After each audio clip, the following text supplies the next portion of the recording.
Friends, कैसे हैं आप सब। आशा करती हूँ कि आप सब अच्छे होंगे और घर पर रह करके अपनी बहुत अच्छे से पढ़ाई भी कर रहे होंगे। देखिए बेटा, हम लेसन 24 पढ़ रहे थे, मानव का रक्त परिसंचरण तंत्र। मानव के रक्त परिसंचरण तंत्र में हमने बताया था कि भाई परिसंचरण तंत्र जो है ये दो प्रकार का होता है, एक खुला परिसंचरण तंत्र और दूसरा कौन सा था, बंद परिसंचरण तंत्र। खुला परिसंचरण तंत्र वह था जिसमें कि रक्त किसी भी प्रकार के रुधिर वाहिनियों के अंदर नहीं बहता है, बल्कि जो अंग है उनके सीधे ही खुले संपर्क में रहता है। जैसे हमने कॉकरोच में देखा था कि भाई कॉकरोच में एक हीमोसील गुहा पाई जाती है और उस हीमोसील गुहा के अंदर जो रक्त भरा रहता है उसको हमने क्या कहा था, हीमोलिम्फ। तो इस प्रकार के जो आर्थ्रोपोडा के संघ के जो प्राणी थे उनके अंदर जो परिसंचरण तंत्र पाया जा रहा था वो कौन सा था, खुला था। बंद परिसंचरण तंत्र यानी कि वह तंत्र जिसमें कि जो रुधिर है वो रुधिर वाहिनियों के अंदर बहता है और रुधिर वाहिनियों के द्वारा ही निश्चित अंग तक पहुंचता है, निश्चित अंग तंत्रों तक पहुंचता है। तो इस प्रकार के परिसंचरण तंत्र को हमने क्या कहा था, बंद परिसंचरण तंत्र। जो रक्त परिसंचरण तंत्र है इसका जो मुख्य अवयव है वो कौन है, रक्त है। और रक्त की अगर बात करें तो जो रक्त है ये दो घटकों से मिलकर के बना होता है, एक इसका जो प्लाज्मा होती है और दूसरा क्या होती है, रुधिर कणिकाएं। जो प्लाज्मा थी ये रुधिर का अजीवित भाग था, इसके अंदर लगभग 55% के लगभग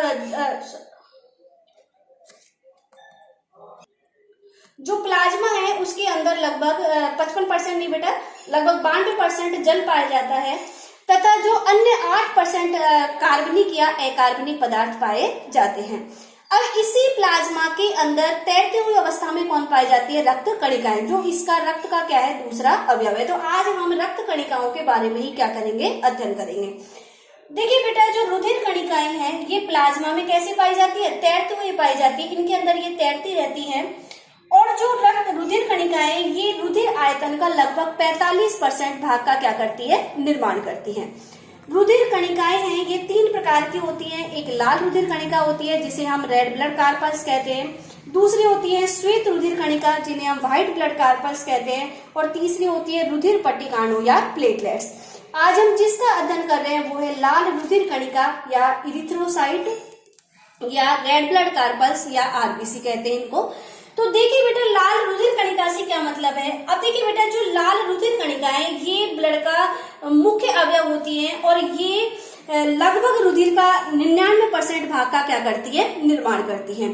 आरबीसी की अगर हम शेप की बात करें, भाई आरबीसी होती किस तरीके की है, तो आरबीसी केंद्रक रहित होती है, वृत्ताकार होती है, डिस्क रूपी होती है, वह उभयतल होती है। देखिए बेटा, जो स्तनधारी की आरबीसी की बात कर रहे हैं हम लोग, तो स्तनधारियों की आरबीसी कैसी है, केंद्रक रहित है, अर्थात इनके अंदर केंद्रक का क्या पाया जाता है, अभाव पाया जाता है। लेकिन यहाँ पर 2 स्तनधारी ऐसे हैं जो कि अपवाद है, एक है ऊंट और दूसरा कौन सा है, लामा। ये 2 स्तनधारी ऐसे हैं जिनकी आरबीसी कैसी होती है, केंद्रक युक्त होती है। अगर इनके जो आरबीसी है इनकी संख्या की बात करें कि भाई आरबीसी रुधिर के अंदर किस संख्या में उपस्थित होती है, तो वयस्क पुरुष में और महिला दोनों में इनकी संख्या क्या होती है, अलग अलग होती है। वयस्क पुरुष में इनकी संख्या लगभग 50 से लेकर के 55 लाख प्रति घन मिलीमीटर के समथिंग पाई जाती है।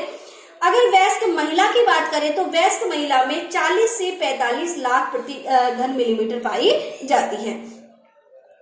मनुष्य की जो आरबीसी होती है इसका रंग लाल होता है क्योंकि इसके अंदर एक लाल रंग का वर्णक पाया जाता है जिसे हम क्या कहते हैं, हीमोग्लोबिन।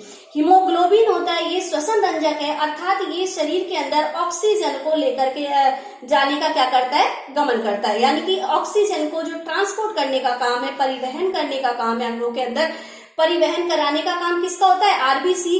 क्योंकि आरबीसी के हीमोग्लोबिन से ही जब ऑक्सीजन जुड़ जाती है तो जुड़ करके किसका निर्माण करती है, ऑक्सी हीमोग्लोबिन का निर्माण करती है। और ऑक्सी हीमोग्लोबिन के रूप में ये शुद्ध रुधिर के रूप में शरीर के रूप में क्या होता है, इसका परिवहन होता है।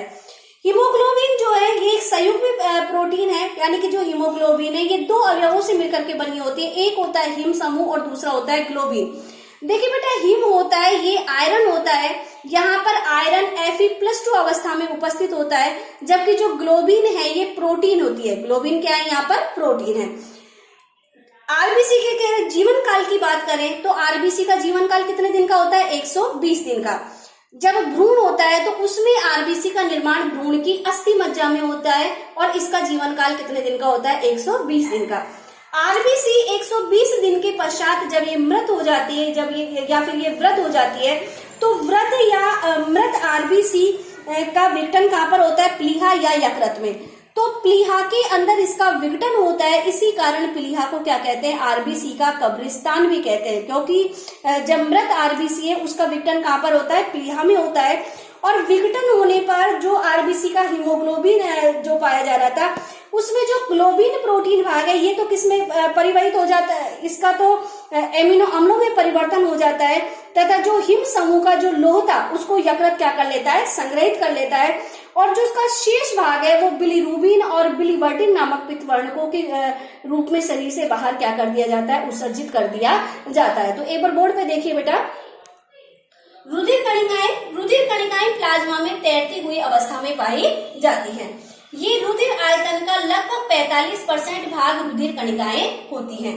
रुधिर में रुधिर कणिकाओं की प्रतिशतता को हिमेटोक्रीट कहते हैं। वेरी इंपॉर्टेंट, एक नंबर में पूछ लेते हैं कि भाई जो रुधिर है उसमें रुधिर कणिकाओं की प्रतिशतता क्या कहलाती है? तो प्रतिशतता क्या कहलाती है? हिमेटोक्रीट कहलाती है। रुधिर में मुख्यतः 3 प्रकार की रुधिर कणिकाएं पाई जाती है: लाल रुधिर कणिका, श्वेत रुधिर कणिकाएं और तीसरी है रुधिर पट्टिकाणु। फर्स्ट हम पढ़ते हैं लाल रुधिर कणिकाएं या रक्ताणु। रेड ब्लड कार्पस या इन्हें हम क्या कहते हैं? इरिथ्रोसाइट्स।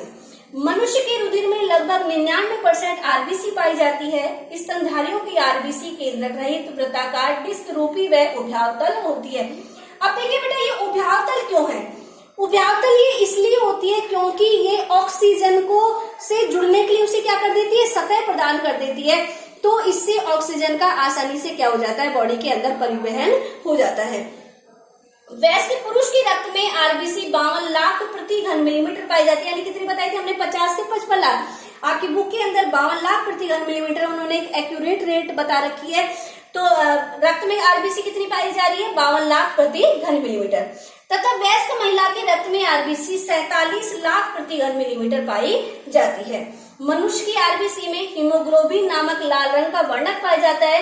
हीमोग्लोबिन श्वसन वर्णक का कार्य करती है। श्वसन वर्णक से मतलब यानी कि श्वसन के लिए ऑक्सीजन को क्या करती है? शरीर के प्रत्येक अंगों में ले जाने का क्या करती है? कार्य करती है।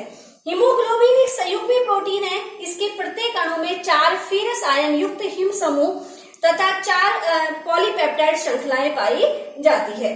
हीमोग्लोबिन में उपस्थित फेरस आयन ऑक्सीजन के साथ जुड़कर ऑक्सी हीमोग्लोबिन का निर्माण करता है।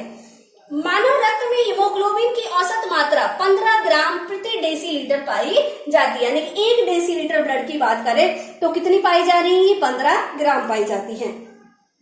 आरबीसी का निर्माण अस्थि मज्जा में होता है। इनका जीवन काल 120 दिन का होता है।